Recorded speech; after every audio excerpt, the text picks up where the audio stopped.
Good afternoon my dear friends. आप सभी का स्वागत है आपके अपने एजुकेशन कैप्सूल में। और जैसा कि आपको थंबनेल देखकर पता चल गया होगा कि हम किसके बारे में बात करने वाले हैं, तो बिहार में कंप्यूटर असिस्टेंट की भर्ती आई हुई है। इसके बारे में और भी वेरियस पोस्ट हैं, उनके बारे में हम थोड़ा सा डेफिनेशन के साथ देखेंगे। तो यहाँ पे जो है 20 फरवरी तक इसकी लास्ट डेट है, इस बात को आप याद रखिएगा। चलिए हम देख लेते हैं।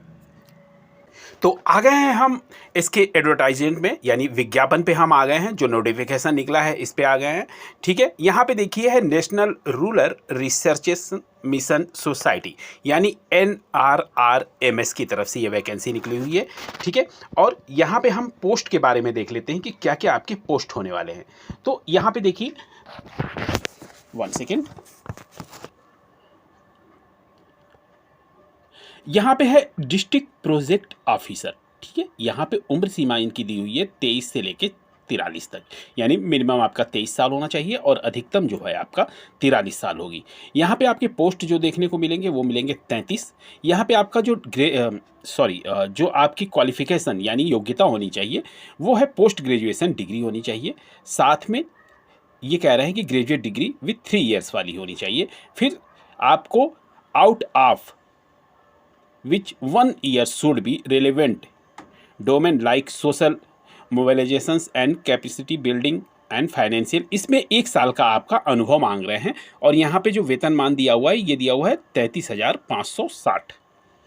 अगला देख लेते हैं हम। अगला बात करते हैं तो अकाउंट ऑफिसर की वैकेंसी है। यहाँ अकाउंट ऑफिसर की भर्ती में 22 से 43 सेम वही है। यहाँ पे 36 पोस्ट है। यहाँ भी पोस्ट ग्रेजुएशन आपका मांगे हैं। ठीक है, यहाँ पे भी आपको एक्सपीरियंस जो है इसको कैंडिडेट हैविंग 1 ईयर का इसमें भी होना चाहिए आपको एक्सपीरियंस। ठीक है, अब आगे हम देख लेते हैं। यहाँ पे जो है टेक्निकल असिस्टेंट की वैकेंसी है, ये 21 से लेकर 40 है इसकी आयु सीमा। यहाँ 35 पोस्ट आपको देखने को मिलेंगे। इसमें DCA यानी ग्रेजुएट में आपको ग्रेजुएट जो है वो आपका होना चाहिए और साथ में 6 मंथ का DCA। ठीक है, इसका जो कंप्यूटर टाइपिंग का है इसका आपके पास डिग्री होनी चाहिए। तो अगर आपके पास है तो आप इस फॉर्म को फिलअप करेंगे और 29,650 इसकी जो है वेतनमान होने वाला है।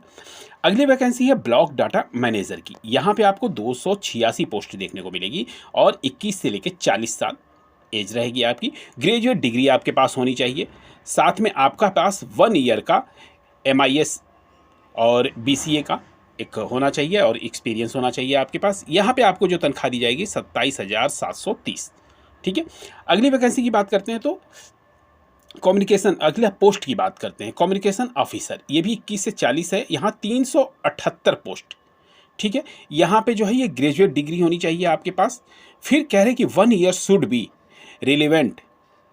ठीक है, बिल्डिंग कैपेसिटी और बिल्डिंग फाइनेंशियल, इसका जो है आपके पास 1 साल का अनुभव होना चाहिए तो आप भर सकते हैं। ठीक है, 27,650।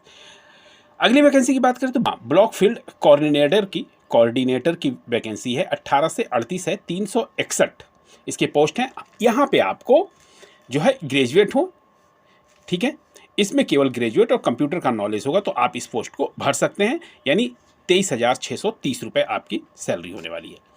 आगे बात करते हैं मल्टीटास्किंग ऑफिशियल। इसकी वैकेंसी 18 से 40, इसमें भी 306 पोस्ट हैं आपके। यहाँ पे आपके ग्रेजुएट होना चाहिए और आपका कंप्यूटर का मतलब आपको नॉलेज होना चाहिए। यहाँ पे 21,500 आपकी रहेगी सैलरी। अब आइए हम देख लेते हैं जो हमने दिखा था कि इंटर के लिए आपके पास वैकेंसी है एक अच्छी। तो यहाँ पे देखिए, इंटर अगर आप हैं तो कंप्यूटर असिस्टेंट की आपके लिए एक वैकेंसी है। 18 से लेकर 38 आपकी आयु सीमा होनी है। 2,178 पोस्ट हैं। यहाँ पे आपको इंटर होना चाहिए और साथ में 6 मंथ का आपका कंप्यूटर एप्लीकेशन में डिप्लोमा होना चाहिए। तो ये अगर आपके पास है तो बहुत ही ग्रेट अपॉर्चुनिटी है आपकी। 21,700 तनख्वाह आपको मिलने वाली है।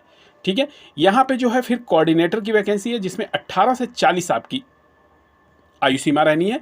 यहाँ भी आपका 1986 पोस्ट है। 1,900 मतलब समथिंग आप समझ के चलिए कि 2,000 पोस्ट है। और यहाँ पे 10+2 यानी इंटर होना चाहिए और कंप्यूटर का आपको नॉलेज होना चाहिए। ठीक है, यहाँ पे 21,660 मिलेगा और ये सारी की सारी बिहार की ही वैकेंसियाँ हैं। अगली वैकेंसी है VP फैसिलिटेटर की। यहाँ पे 18 से 38 आपकी पोस्ट नहीं, आयु सीमा होनी है। यहाँ पे आपकी पोस्ट होनी है 2,390। यहाँ पे आपके पास इंटर की डिग्री होनी चाहिए। अगर इंटर है और कंप्यूटर में नॉलेज है तो ये भी आप भर सकते हैं। और यहाँ पे जो आपका दिया हुआ है 20,660। ठीक है, आपकी सैलरी लगेगी। तो यहाँ पे देखिए, यहाँ पे 3 वैकेंसियाँ जो है ना आपकी, यहाँ पे जो ये दे रहे हैं, ये जो 3 वैकेंसी हैं ये आपकी इंटर लेवल की हैं। तो इसको आप पर्टिकुलर मतलब आप देख सकते हैं, इसमें आप फॉर्म फिल कर सकते हैं। एक ग्रेट अपॉर्चुनिटी है आपका बिहार में ही जॉब करने की, ठीक है। अब यहाँ पे हम बात करते हैं कि आपकी फ़ीस क्या लगने वाली है। तो देखिए, जनरल ओबीसी की आपकी जो फीस लगेगी 350 लगेगी। अगर आप SC ST और BPL और EWS के कैंडिडेट रहते हैं तो 250 लगेगी। तो ये आपकी फ़ीस रहेगी, ठीक है। आगे हम बात करते हैं, यहाँ पे इन्होंने टर्म कंडीशन दे रखे हैं। अब यहाँ पे करते हैं कि ये वैकेंसी आपको देखने को कहाँ मिलेगी। तो आप यहाँ पे देखिए, इस वेबसाइट पे आपको जाना है www.nrfms.vacancy.in। अगर आपको यहाँ से नहीं अगर मिलता है तो आप नीचे दिए गए हमारे लिंक से भी जाकर यहाँ पे आप फॉर्म अप्लाई कर सकते हैं। तो ये थी हमारी तरफ से एक बहुत ही अहम लेकिन महत्वपूर्ण जानकारी। मिलते हैं आपसे ऐसे ही वैल्यूबल वीडियो के साथ, तब तक के लिए आपका धन्यवाद।